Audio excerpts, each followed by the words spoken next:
ഇത്രയും അധികം ദൂരം പാടശേഖരങ്ങളുള്ള ഒഴിഞ്ഞ ഒരു പ്രദേശത്താണ് തിരുവമ്പാടിക്ക് വേണ്ടിയിട്ട് വെടിമരുന്ന് നിർമ്മിച്ചിരുന്ന ശാലകൾ ഉണ്ടായിരുന്നത്. ഇതാണ് ആ സ്ഥലം. ഇനി തിരിച്ചു വീണ്ടും സ്ക്രീനിലേക്ക് വരൂ. എന്താണ് ഇവിടെ യഥാർത്ഥത്തിൽ നിർമ്മിച്ചിരുന്നത്?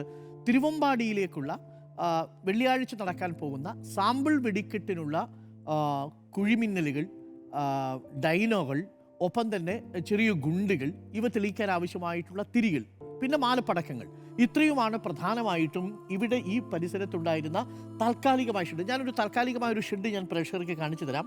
ഇതൊരു കുഞ്ഞ് ഷെഡാണ്. ഈ കുഞ്ഞ് ഷെഡ് വെടിയുപ്പ് നിർമ്മാണം നടത്തുന്ന ഒരു സ്ഥലമാണ്. ഇങ്ങനെ ചെറുതും വലുതുമായ 8ഓളം ഷെഡുകളാണ് ഈ പരിസരത്തുണ്ടായിരുന്നത്. 8 ഷെഡുകൾ ഈ പരിസരത്തുണ്ടായിരുന്നു. അപ്പോൾ ഇവിടെ ഇപ്പോൾ നിർമ്മിച്ചുകൊണ്ടിരുന്നതും ഈ അപകടം നടക്കുന്ന സമയത്ത് ധൃതിയിൽ അവർ എടുത്തുകൊണ്ടിരുന്നത് നാളെ ഈ തേക്കിൻകാട് മൈതാനത്തേക്ക് തിരുവമ്പാടിയിലേക്ക് കൊണ്ടുപോകേണ്ടിയിരുന്ന സാമ്പിൾ വെടിക്കെട്ടിനുള്ള സാമഗ്രികൾ വളരെ പെട്ടെന്ന് തിടുക്കപ്പെട്ട് നിറയ്ക്കുകയായിരുന്നു അവർ. രാവിലെ മുതൽ തന്നെ വളരെ സന്തോഷത്തോടുകൂടി ഉല്ലാസത്തോടുകൂടി കളിതമാശയൊക്കെ പറഞ്ഞ് അവർ ആ നിർമ്മാണത്തിൻ്റെ പ്രവർത്തനത്തിൽ ഏർപ്പെട്ടുകൊണ്ടിരിക്കുകയായിരുന്നു. ഇനി നോക്കാം ഏതൊക്കെ തരത്തിലുള്ള ശാലകളാണ് അവിടെ ഉണ്ടായിരുന്നത്, ഓരോ സ്ഥലത്തും എന്തൊക്കെയാണ് നിർമ്മിച്ചിരുന്നത് എന്നതുകൂടി നോക്കാം. ഏകദേശം 2.5 ഏക്കറോളം പരന്നു കിടക്കുന്ന പാടശേഖരത്തിൻ്റെ നടുവിൽ ഏകദേശം ഒരു 50 മുതൽ 100 മീറ്റർ വരെ നീളമുള്ള വീതിയുള്ള പരിസരമാണ്. ഇവിടെ നിന്ന് ഇങ്ങേ അറ്റം മുതൽ നോക്കിയാൽ ഇങ്ങേ അറ്റം വരെ ഏകദേശം ഒരു 50 മുതൽ 80 മീറ്റർ വരെ നീളമുണ്ടാവും. ആ സ്ഥലത്തിനുള്ളിലാണ് ഇവിടെ നിന്ന് നോക്കിയാൽ ഒരു 40 മുതൽ 60 വരെ മീറ്റർ വീതി ഉണ്ടാവും. ഇത്രയും ചുറ്റളവിലാണ് ഈ നിർമ്മാണശാല കിടക്കുന്നത്. അതിനും അപ്പുറവും ഇപ്പുറവും ഞാൻ നേരത്തെ പറഞ്ഞതുപോലെ വിജനമായ പാടങ്ങളും തെങ്ങിൻ തോപ്പുകളുമാണ്. തെങ്ങിൻ തോപ്പുകളുടെ അപ്പുറത്തേക്ക് നോക്കിയാൽ വീടുകൾ കാണാം. അപ്പോൾ ഈ പരിസരത്തുണ്ടായിരുന്ന പ്രധാനപ്പെട്ട ഈ ശാലകൾ, ഒന്ന് വെടിയുപ്പ് നിർമ്മാണം നടക്കുന്ന, സൾഫറൊക്കെ ഉപയോഗിച്ചുകൊണ്ട് ഈ വെടിയുപ്പ് നിർമ്മാണം നടക്കുന്ന പുരയാണ് ഇതിലൊന്ന്. ഇവിടെയാണൊന്ന്. ഇത് അപകടത്തിൽ പൂർണ്ണമായും തകർന്നിട്ടില്ല. ഇതിപ്പോൾ അവിടെ ചെറിയൊരു ഭാഗം അവിടെ നിങ്ങൾക്ക് കാണാം. രണ്ടാമത്തെ വളരെ പ്രധാനപ്പെട്ട സ്ഥലം, ഈ ഗുണ്ടുകളൊക്കെ പൊട്ടുന്നതിനുള്ള ടൈമറുകൾ സെറ്റ് ചെയ്യാറുണ്ട്. ആ ടൈമറുകൾ നിർമ്മിച്ചിരുന്ന സ്ഥലമാണ് ഇവിടെ. അത് പൂർണ്ണമായും തകർന്ന് തരിപ്പണമായി. ഇവിടെ ഒരു ശാലയുണ്ടായിരുന്നു, അതിപ്പോൾ ഇല്ല.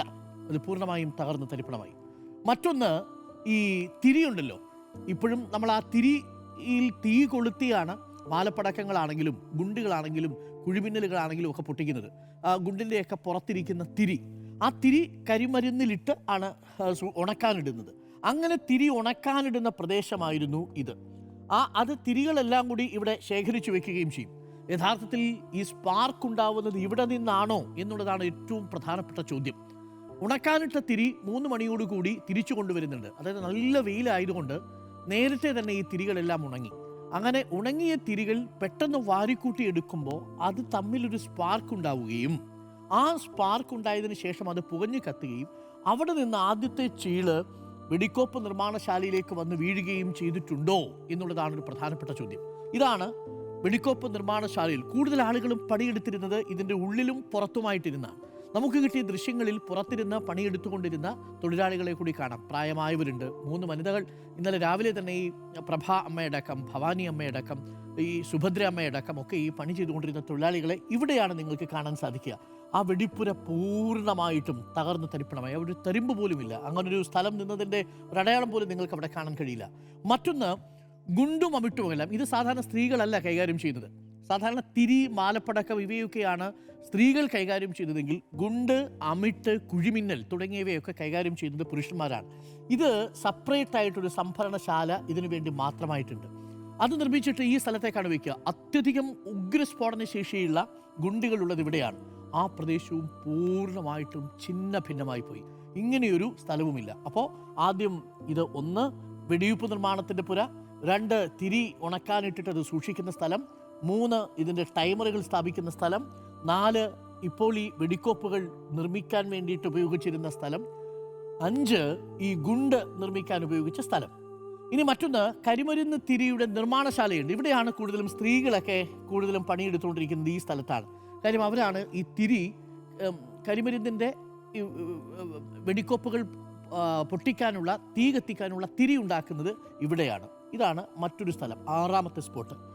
7 കരിമരുന്ന് പൊടിക്കുന്നത്. അത് പലപ്പോഴും കരിമരുന്ന് ഇടിച്ചു പൊടിക്കലാണ് പണ്ടത്തെ ഒരു രീതി. ആ കരിമരുന്ന് പൊടിക്കുന്ന സ്ഥലമാണിത്.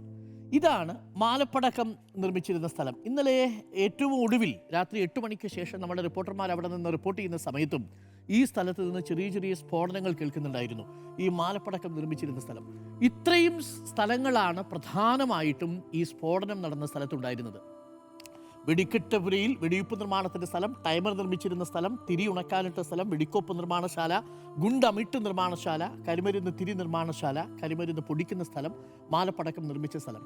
ഇവിടെ എന്താണ് സംഭവിച്ചത് എന്നുള്ളത് നമുക്ക് വ്യക്തമല്ല. ഇനി ഒരു അന്വേഷണം നടന്നാൽ മാത്രമേ പെസോ എക്സ്പ്ലോസീവ് വിദഗ്ധരൊക്കെ വന്ന് അന്വേഷണം നടത്തിയാൽ മാത്രമേ മനസ്സിലാവൂ. നമുക്ക് ലഭിച്ചിരിക്കുന്ന മൊഴികളിൽ നിന്ന് നമ്മൾ മനസ്സിലാക്കുന്നത്, മൊഴികളിൽ നിന്നുള്ള അസംഷൻ മാത്രമാണ്, നമ്മൾ ഇതിൻ്റെ വിദഗ്ധരെ അല്ല.